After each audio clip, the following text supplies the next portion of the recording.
La colère, la déception de ne pas avoir fait la différence à 11 contre 10. C'est la dernière action. C'est quoi un petit peu ce que vous avez dans le cœur? Ah, Michel,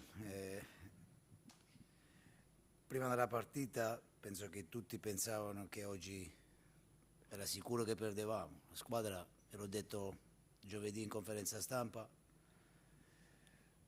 abbiamo fatto quello che dovevamo fare. Sicuramente siamo stati avvantaggiati che loro sono rimasti in 10, però la squadra, anche se abbiamo sbagliato tecnicamente qualcosa, squadra viva, una squadra che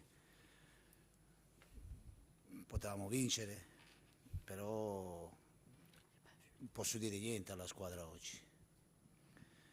Vogliamo parlare del gol all'ultimo minuto di Vitigna, quello fa parte del calcio. Io non ci posso fare nulla, non ci possiamo fare nulla quando si sbaglia un rigore, quando si sbaglia un appoggio, però penso che abbiamo fatto una partita importante, dopo è normale, brucia non aver vinto, eravamo contro una squadra, penso che giovedì l'ho spiegato bene, che quando perdi palla portano sistematicamente 4-5 uomini in avanti, vanno in verticale e hanno grandissima qualità.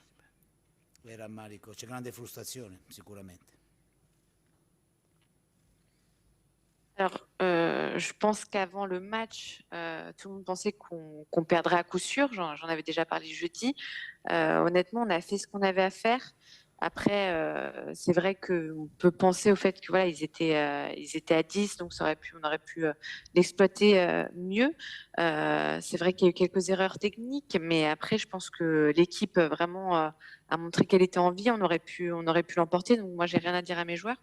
Après, l'occasion de Vitinha à la dernière minute, honnêtement, on peut rien y faire. C'est comme quand un joueur rate un penalty, quand voilà, on manque le dernier tir. Ce sont des choses qui arrivent. Mais voilà, je pense vraiment qu'on a fait un gros match. C'est dommage, évidemment.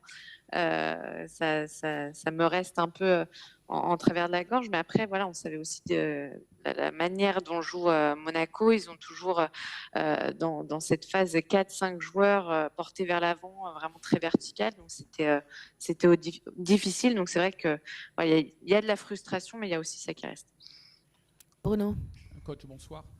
On est obligé de vous parler de Vitinha, vous en avez parlé un petit peu. Est-ce que vous lui avez parlé après le match? On l'a vu très déçu rentrer directement au vestiaire parce qu'il fait un match dans l'intensité, dans les duels où il est présent, mais il manque quand même 2-3 occasions de but et on le sent vraiment très en difficulté mentalement du coup. Sono d'accordo con te, però un ragazzo giovane, un ragazzo che nello spogliatoio era molto triste, però il gioco del calcio è bello perché ogni 4 giorni, ogni 5 giorni puoi rifarti, puoi fare bene, però io penso che in questo momento per giocare a calcio ci vuole veleno, io lo chiamo veleno, lo chiamo passione e bisogna lavorare per passare ai momenti negativi.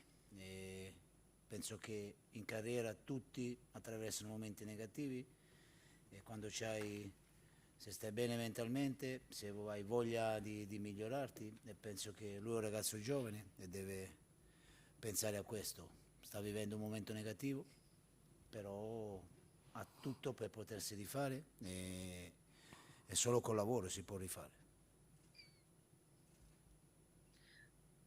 Alors, je suis d'accord avec vous, c'est vrai, c'est un joueur jeune, il était très triste dans les vestiaires, mais la beauté du football aussi, c'est que tous les 15-5 jours, on a la possibilité de se refaire, de prendre un peu une revanche.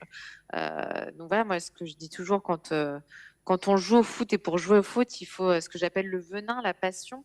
Je pense que c'est par ça qu'on arrive à dépasser, affronter ces moments négatifs. Donc voilà, si on arrive à être bien mentalement, on peut réussir à les affronter. Et c'est quelque chose auquel il faut qu'il pense. Voilà, surtout que c'est un joueur jeune. Et ça passe aussi par le travail. Et je voulais vous poser une question sur Jonathan Klaus, parce qu'on l'a vu sortir et manifestement très malheureux sur le banc. Est-ce que vous en savez un peu plus? Est-ce que c'est une grave blessure ou pas, s'il vous plaît?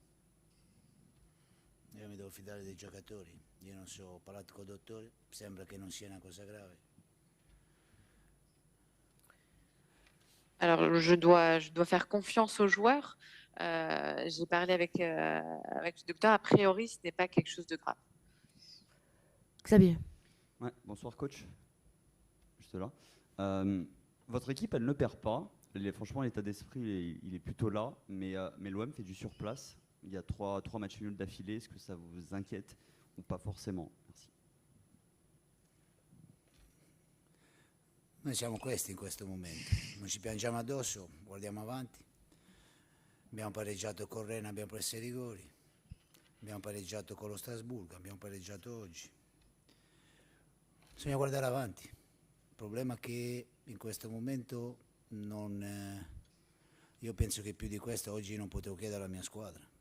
Abbiamo fatto quello che dovevamo fare, è una squadra che in questo momento non mi va di parlare di sfortuna perché è troppo facile parlare di sfortuna, però penso che alla fine tanti episodi, tante piccole cose da quando sono arrivato qua, se andiamo a fare la conta, sono tante.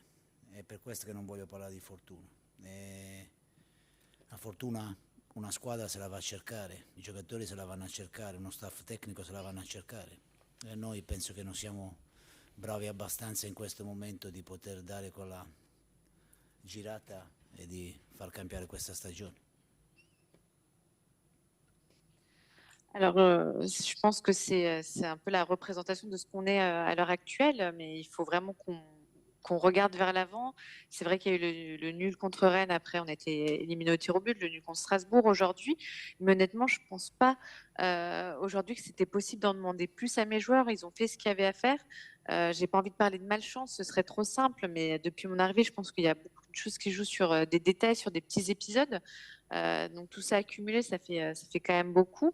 Après, la chance, justement, pour inverser un peu cette tendance, il faut la chercher, il faut la trouver, et c'est quelque chose que mes joueurs, mon staff, moi-même, on n'a pas encore réussi à faire pour inverser cette tendance au niveau de la saison. Merci. Au revoir.